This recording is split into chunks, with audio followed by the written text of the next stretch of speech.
Bonjour chers amis et bienvenue dans Prière inspirée. Je suis heureux de vous retrouver pour cette semaine et je prie que vraiment pendant cette semaine, le Seigneur Jésus-Christ puisse se manifester à vous, se révéler à vous et que le Seigneur Jésus lui-même puisse aller au plus profond de votre cœur pour travailler et pour vous rendre semblable à lui. Pendant cette semaine, on va parler d'être heureux. Je ne sais pas vous, mais moi je veux toujours demeurer dans la joie du Seigneur, heureux. Et on va voir finalement les béatitudes qui se trouvent dans l'évangile de Matthieu au chapitre 5. Et dès maintenant, je vais vous montrer une courte vidéo et je vais revenir juste après. Heureux les affligés, car ils seront consolés. Heureux les débonnaires, car ils hériteront la terre. Heureux ceux qui ont faim et soif de la justice, car ils seront rassasiés. Heureux sont les miséricordieux, car ils obtiendront miséricorde. Heureux ceux qui ont le cœur pur, car ils verront Dieu. Heureux ceux qui procurent la paix, car ils seront appelés fils de Dieu. Heureux ceux qui sont persécutés pour la justice, car le royaume des cieux est à eux. Heureux serez-vous lorsqu'on vous outragera, qu'on vous persécutera, et qu'on dira faussement de vous toutes sortes de mal à cause de moi. Réjouissez-vous et soyez dans l'allégresse, parce que votre récompense sera grande dans les cieux. Car c'est ainsi qu'on a persécuté les prophètes qui ont été avant vous. Vous êtes le sel de la terre. Mais si le sel perd sa saveur, avec quoi la lui rendra-t-on? Il ne sert plus qu'à être jeté dehors et foulé aux pieds par les hommes. Vous êtes la lumière du monde. Une ville située sur une montagne ne peut être cachée. Et on n'allume pas une lampe pour la mettre sous le boisseau, mais on la met sur le chandelier, et elle éclaire tous ceux qui sont dans la maison. Que votre lumière luise ainsi devant les hommes, afin qu'ils voient vos bonnes œuvres, et qu'ils glorifient votre Père qui est dans les cieux. Alors il y a le premier verset qui manque dans cette vidéo, le verset 3 qui dit, et c'est le verset dont on va parler aujourd'hui dans Matthieu au chapitre 5 et au verset 3, « Heureux ceux qui se reconnaissent spirituellement pauvres, car le royaume des cieux leur appartient. » Et hier, pendant que j'étais en train de préparer cette série, à un moment j'étais à mon bureau et il y avait devant moi une feuille, une publicité pour une carte de crédit que ma banque m'avait envoyée. Et sur cette publicité, il y avait la photo d'une belle ville en fond avec écrit « Votre nouvelle façon de voir le monde ». Et là, on nous montrait la grandeur de la ville et pour nous donner envie d'habiter dans ces grandes villes. Et ça nous parle souvent du luxe, ça nous parle souvent du monde, etc. Et quand on peut regarder une ville, comment finalement on regarde les gens autour de nous? Comment on regarde le monde? Quelle est notre façon de voir le monde? Est-ce qu'on regarde les choses qui frappent les yeux? Est-ce qu'on est attiré par ce qui brille? Est-ce qu'on est attiré par l'or, par l'argent, par le succès, par toutes sortes de convoitises? Est-ce qu'on est attiré par la promotion? Ou est-ce qu'on est attiré, et je crois que quand Dieu regarde le monde, quand Dieu regarde une ville, il ne regarde pas les grandes cathédrales, il ne regarde pas les grands bâtiments, il ne regarde pas ce qui frappe les yeux. Dieu ne regarde pas lorsqu'il regarde une ville forcément ce qui brille, mais il regarde ceux qui souffrent. Il regarde les désespérés, il regarde les affligés, il regarde les malades, il regarde les dépressifs, il regarde les enfants battus, les femmes violées. Il regarde ceux qui souffrent et ceux qui sont désespérés après sa gloire et aussi après sa présence. Quelle est votre façon de voir le monde? Ici, Jésus dit, et on va parler de ça pendant cette semaine, et je crois que ça va vraiment travailler au plus profond de notre esprit. Et je vous encourage dès maintenant à dire au Seigneur, « Seigneur, forme-toi en moi. Donne-moi ton cœur. Change-moi. Père, si je suis en train de me tromper, si je suis en train de marcher sur une mauvaise voie, viens m'amener sur la voie de la vérité. Sur la voie de la vérité. » Nous savons que beaucoup vont dire au Seigneur, et hier j'étais interpellé en lisant ce passage dans les Écritures, où Jésus dit « Beaucoup me diront, n'avons-nous pas chassé des démons en ton nom? N'avons-nous pas fait des miracles en ton nom ?» Il leur dira « Je ne vous connais pas ». Ça m'a interpellé de lire que ce ne sera pas un peu, ce ne sera pas un tout petit peu de gens, mais beaucoup de gens lui diront ça. Et je crois qu'on peut véritablement se tromper.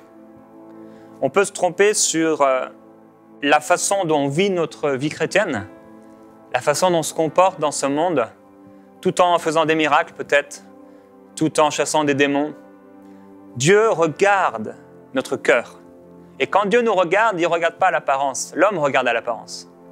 Vous pouvez regarder mon apparence et juger mon apparence, mais Dieu ne regarde pas mon apparence.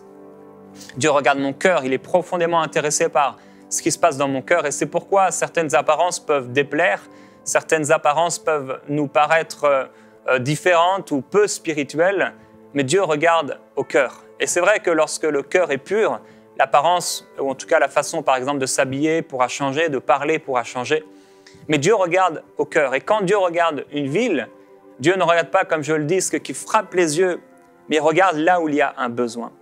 Jésus dit dans ce qu'on a appelé les béatitudes, Matthieu au chapitre 5, au verset 3, « Heureux ceux qui se reconnaissent spirituellement pauvres, car le royaume des cieux leur appartient. » Il y a tellement à dire sur ça, frères et sœurs. Se reconnaître spirituellement pauvre. Notre plus grand modèle, c'est Jésus-Christ. On a beaucoup de témoins dans l'Ancien Testament, Hébreux 11 nous en parle. Il y a beaucoup de ces témoins qui sont là et qui nous entourent par leur témoignage et par leur vie. Mais on a vraiment un seul modèle. Et ce modèle, c'est Jésus-Christ.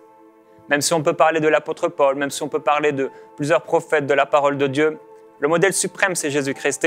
Et Jésus-Christ lui-même se sentait spirituellement pauvre, se reconnaît spirituellement pauvre. Et il se reconnaissait tellement pauvre spirituellement qu'il prenait quotidiennement le temps de passer, du temps avec Dieu, être avec Dieu, passer du temps dans la présence de Dieu. Il dit « Je ne peux rien faire par moi-même ». Quand on passe une journée sans prier, quand on prend des décisions sans demander à Dieu ce qu'il en pense, ça veut dire qu'on ne se reconnaît pas spirituellement pauvre. La dépendance à Dieu, c'est quelque chose que manifeste celui qui se sent spirituellement pauvre. Et celui qui se sent spirituellement pauvre, ce n'est pas qu'en réalité il est forcément spirituellement pauvre, mais c'est un état d'esprit, c'est une pensée, c'est un état de cœur. La pauvreté spirituelle doit premièrement nous amener à être heureux. Et c'est ça la série de cette semaine, une semaine pour être heureux.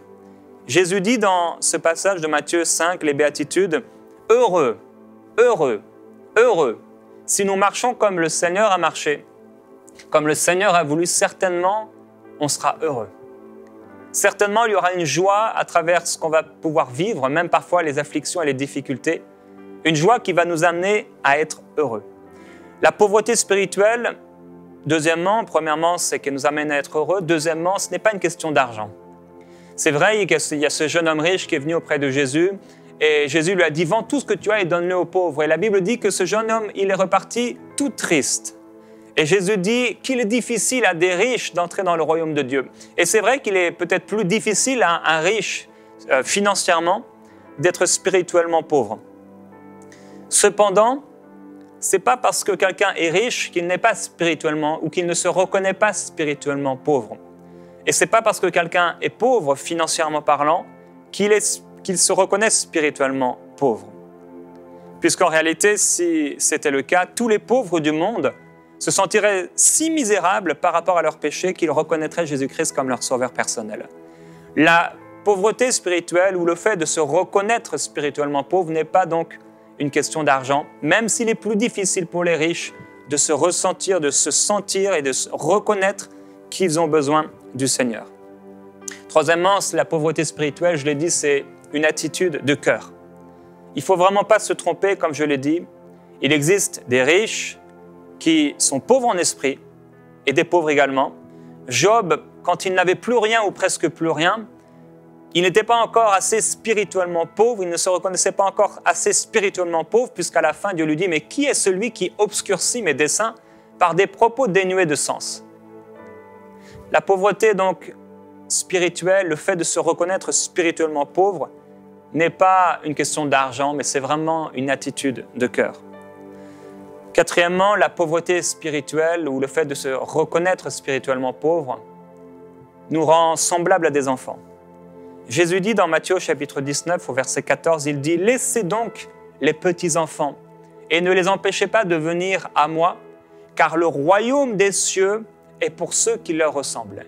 Et ici, Jésus dit à ceux qui se reconnaissent spirituellement pauvres, le royaume des cieux est pour vous. Je veux le royaume des cieux. Je veux le royaume de Dieu. Je veux vivre le royaume des cieux dans ma propre vie, dans ma vie quotidienne. Je veux vivre la présence de Dieu, mais j'ai tellement besoin de me reconnaître spirituellement pauvre. J'ai tellement besoin de devenir comme un enfant. Nous avons tellement besoin, frères et sœurs, vous avez besoin, tu as besoin, mon frère, ma sœur, de redevenir comme un petit enfant. La simplicité de l'enfant, la dépendance de l'enfant, l'amour de l'enfant, l'innocence de l'enfant.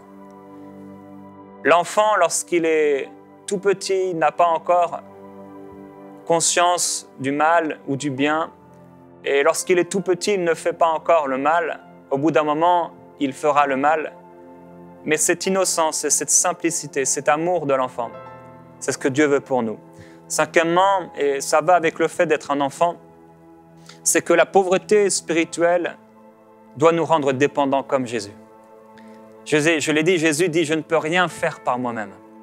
Tout ce que je fais, c'est le Père qui me l'a montré. » Il se sentait tellement, il se reconnaissait tellement spirituellement pauvre qu'il est même né nu, comme un bébé. Il est venu dans une condition misérable par rapport à sa condition divine. On l'a mis dans une mangeoire.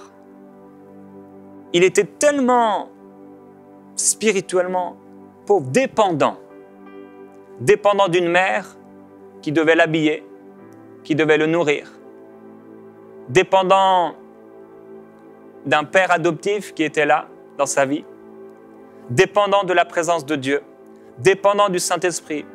Il est allé dans le désert parce qu'il était poussé par le Saint-Esprit. Il était dépendant. Et partout où il allait, c'est parce qu'il était poussé par le Saint-Esprit. Se reconnaître spirituellement pauvre, ça va nous amener à avoir cette attitude d'enfant, ce cœur d'enfant, ce cœur simple. Et on parlera de l'humilité demain. Cette dépendance de Dieu. Heidi Baker, c'est une femme que j'aime vraiment beaucoup dans son ministère. C'est un ministère très particulier et je veux bénir Dieu pour sa vie. Heidi Baker, elle raconte un moment et voyait des miracles et Dieu lui a dit « Tu ne connais rien de mon royaume. » Elle a dit « Mais Seigneur, je vois des miracles, il se passe quand même beaucoup de choses dans le ministère. » Et Dieu lui a dit « Tu ne connais rien de mon royaume. » Elle a eu à cœur d'aller avec son mari vivre dans les bidonvilles. Et pendant 18 ans et plus, elle a vécu dans les bidonvilles, parmi les plus pauvres des pauvres. Elle était là et dans cette pauvreté profonde, elle a commencé à voir le royaume de Dieu comme elle ne l'avait jamais vu auparavant. Elle a commencé à voir les véritables pauvres, ceux qui sont humbles dans le besoin. Elle a vu ceux qui n'ont pas de pain à manger. Et vous savez, il y a certains pays dans le monde où les pauvres, c'est pas les pauvres qu'on voit en France. C'est pas les pauvres qu'on voit parfois au Canada ou dans certains pays qu'on peut appeler riches, en Suisse ou ailleurs. Ce sont des pauvres qui vont jusqu'à fouiller dans les poubelles, jusqu'à aller dans des endroits dangereux pour pouvoir avoir à manger. Ils sont tellement pauvres, ils font des kilomètres et des kilomètres pour boire un peu d'eau. Ça, c'est la pauvreté. Il faut qu'on se reconnaisse spirituellement pauvre. Ne rien faire par nous-mêmes. Être dépendant chaque jour de Dieu. Sixièmement, la pauvreté spirituelle nous fait craindre Dieu. Et ça va avec, et toutes ces choses vont ensemble. Se reconnaître spirituellement pauvre, ça nous amène à une crainte de Dieu. Une telle crainte de Dieu. On craint Dieu, on ne veut rien faire qui ne lui soit pas agréable. Et vous savez, si le Saint-Esprit n'était pas en nous, on serait comme le peuple d'Israël. Certainement, on serait rebelle comme lui. Certainement, on pécherait comme lui.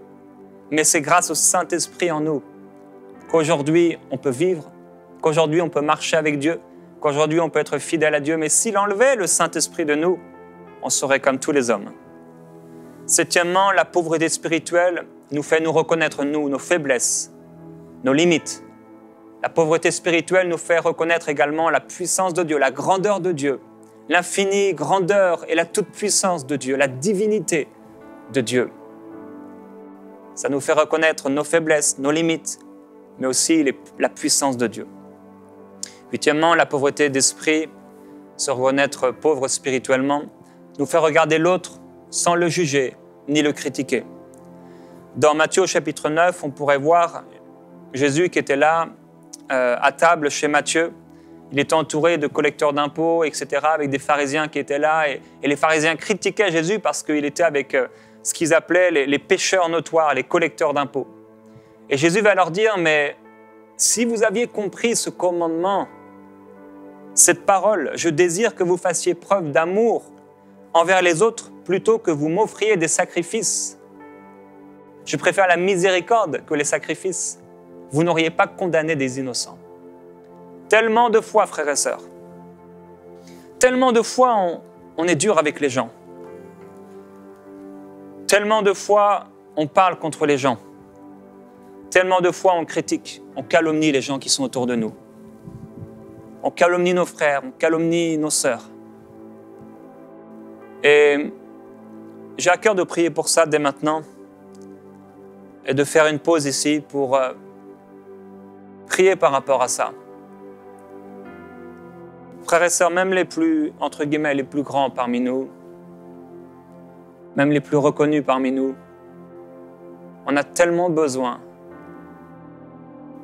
de se reconnaître spirituellement pauvre. On a tellement besoin d'avoir le caractère de Jésus. On a tellement besoin que ce soit Jésus qui prenne la place dans notre caractère, dans notre vie. On a tellement besoin de devenir comme lui. On a tellement besoin de lui ressembler.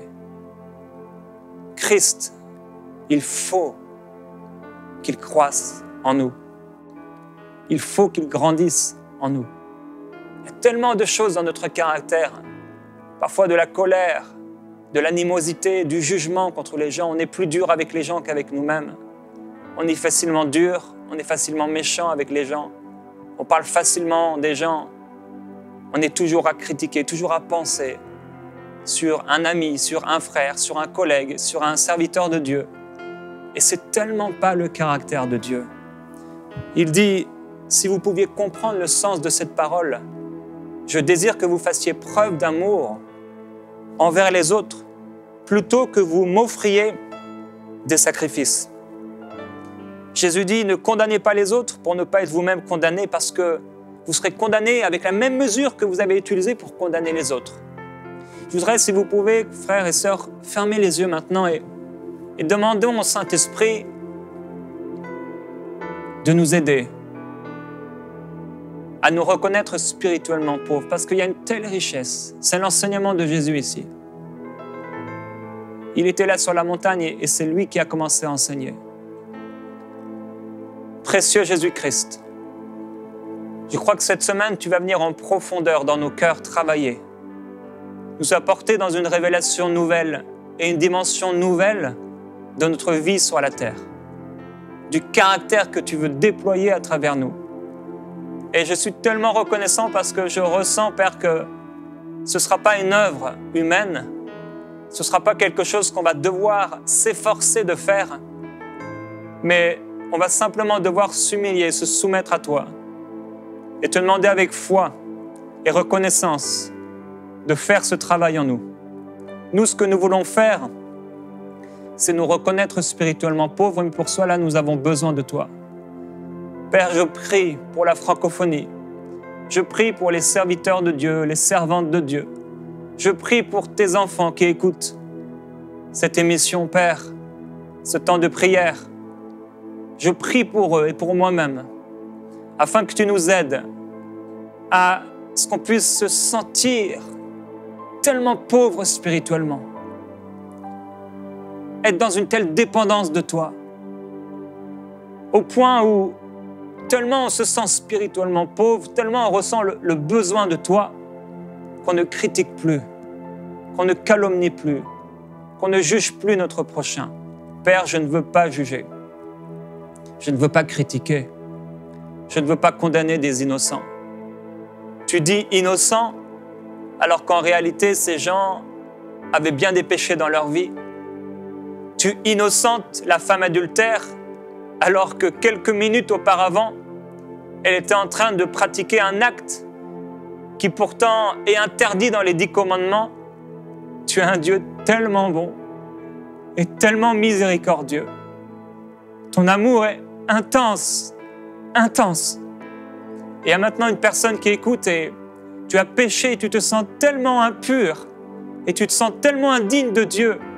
Et à cause de ça, on t'a certainement critiqué, tu as du mal à t'approcher de Dieu, mais le Seigneur vient te couvrir de son amour maintenant.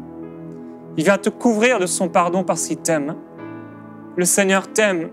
Aujourd'hui, il veut te donner un vêtement de louange au lieu d'un esprit abattu. Il veut te donner une huile de joie au lieu des pleurs et de la tristesse. Il veut t'offrir son cœur maintenant et il te dit simplement de t'approcher. Approche-toi de lui.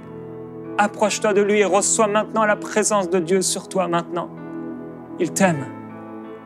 Il t'aime. Il t'aime. Il ne te regarde pas comme les hommes regardent. Il t'aime. Et comme la femme adultère, qu'est-ce qu'il lui a dit? Va et ne pêche plus, car moi non plus je ne te condamne pas. Dieu ne te condamne pas. Père, je te remercie parce que tu ne condamnes personne qui vient à toi. Tu ne rejettes personne qui vient à toi. La seule chose que tu cherches, c'est l'humilité. C'est le fait de se sentir tellement dépendant de toi, d'avoir besoin de toi. Avoir besoin de toi, reconnaître qu'on a besoin de toi, c'est la seule chose suffisante pour être accueilli par toi, pour être accepté par toi, se décider à changer dans cette dépendance de toi. Je te dis merci pour ton amour. Merci pour ton amour. Père, nous ne voulons pas critiquer. Nous ne voulons pas être durs avec les gens. On veut devenir tellement doux. Tellement doux. On a besoin de toi. Frères et sœurs, dans ce temps de prière, si il y a des choses qui remontent dans ton cœur, tu vas parler contre des frères. Tu parles contre, la Bible dit, le frère, ton propre frère, le fils de ta mère. Si tu as parlé contre des gens, tu es en train de juger, tu es en train de condamner ce que Dieu appelle peut-être innocent. C'est lui seul qui peut innocenter, c'est lui seul qui peut juger. Alors dans ce temps de prière, je veux te demander de demander pardon à Dieu. Maintenant même. Commence à demander pardon au Seigneur. Dis-lui pardonne-moi d'avoir critiqué. Pardonne-moi d'avoir jugé. D'avoir jugé ce frère, d'avoir jugé ma mère, d'avoir jugé mon oncle, d'avoir jugé mon voisin, d'avoir jugé un païen, même les païens. Jésus dit, je ne suis pas venu pour condamner le monde. Qui sommes-nous pour condamner ce que Jésus n'a pas condamné? Qui sommes-nous pour condamner des gens que Jésus n'est pas venu pour condamner? Il n'est pas venu pour condamner le pécheur. Il n'est pas venu pour condamner celui que tu trouves condamnable. Il est venu pour le pardonner. Alors, dans ce temps de prière, demande pardon à Dieu d'être dur avec les gens. Demande pardon à Dieu d'être dur et d'avoir critiqué. Glorieux Jésus-Christ. La pauvreté d'esprit nous fait pardonner l'autre et Jésus dit, pardonne-nous nos offenses, quand nous pardonnons nous-mêmes ceux qui nous ont offensés. Et Jésus dit en effet, si vous pardonnez aux autres leurs fautes, votre Père céleste vous pardonnera aussi. Mais si vous ne vous pardonnez pas aux hommes, votre Père non plus ne vous pardonnera pas. Jacques dira, parlez et agissez comme des hommes qui doivent être jugés selon une loi de liberté. Car le jugement est sans compassion, sans miséricorde, pour qui n'a pas fait preuve de miséricorde.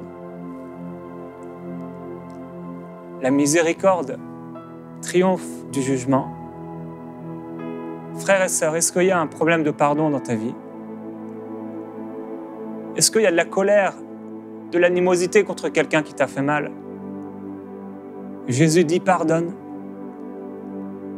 On doit pardonner. Pardonner, c'est relâcher l'offense. Pardonner, ce n'est pas un sentiment, ce n'est pas quelque chose qu'on ressent. Pardonner, c'est une décision du cœur. Seigneur, je ne veux plus porter ça. Je ne veux plus porter cette chose dans ma vie. Je ne veux plus vivre dans la colère, dans la haine. Et peut-être tu dis, mais j'y arrive pas. Peut-être c'est trop dur. Peut-être tu ne réussis pas par toi-même. Mais quand tu te reconnais spirituellement pauvre, tu sais que tout est par lui, que tout est pour lui, et que c'est lui qui te donne la force de pardonner. Et ta décision, ton cœur, ça doit être, Seigneur, je ne sais pas comment faire, mais je t'en prie, Père, je pardonne aujourd'hui. Aide-moi à pardonner. Je me décide à pardonner. Je relâche l'offense. Je relâche la haine. Je relâche la colère. Je refuse l'animosité, la méchanceté. Ces choses ne sont plus en moi maintenant. Je les refuse. Je pardonne. Si tu connais le prénom de cette personne, dis-lui maintenant. Dis, je pardonne à cette personne en nommant son nom et reçois la délivrance maintenant. Précieux Père, je prie que tu aides l'Église, que tu aides l'Église aussi, les croyants pentecôtistes, charismatiques, évangéliques, catholiques, quel que soit le type de personne, quelle que soit leur dénomination, tu t'en fiches tellement. Toi, tu regardes le cœur. Et je prie pour ceux qui se croient riches, se croient bien habillés, pour ceux qui croient avoir la parole, qui croient avoir la bonne doctrine. Père, aide-les, aide-nous à nous reconnaître spirituellement pauvres, parce que si souvent on a cru qu'on avait tout ce qu'il fallait, si souvent on a cru être arrivé au point de ne plus être dépendant de toi. Père, je prie pour ceux qui écoutent. Je prie pour l'Église. Aide-nous à nous reconnaître spirituellement pauvres. Aide-nous à te mettre en premier. Prends la place. Enseigne-nous pendant cette semaine, Père, je prie. Enseigne-nous. Viens travailler profondément dans notre cœur afin de nous changer. Je te glorifie, Père. Je te remercie. Frères et sœurs, Dieu va travailler en vous. On se retrouve demain dans Prière inspirée.